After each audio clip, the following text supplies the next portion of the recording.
এই রাবণ বধ অশুভ শক্তির বিরুদ্ধে শুভ শক্তির জয় হিসাবে বিবেচনা করা হয় এয়া রাবণ বধ।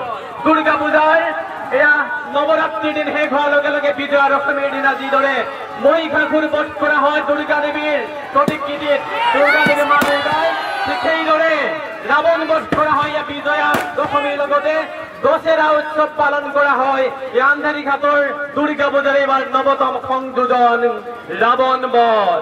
এই ৰাবণ বধ মানুহৰ শৌৰ্য বীৰ্য অহংকাৰ আত্মগৌৰৱ যেনে জুইত দাগ হৈছে।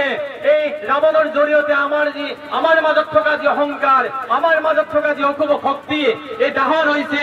আমাৰ মাজত থকা সমাজত থকা যি অশুভ শক্তি এয়া দাহন হৈছে। জুবিন গাৰ্গৰ ন্যায় পাবৰ কাৰণে আমি যে কষ্ট কৰিব লগা হৈছে, এই ন্যায় বিচাৰে যিসকলে আমাৰ পথত হেঙাৰ হিচাপে থিয় দিছে সেই সকলৰ বাবে আমি এই দাহন কৰা হৈছে।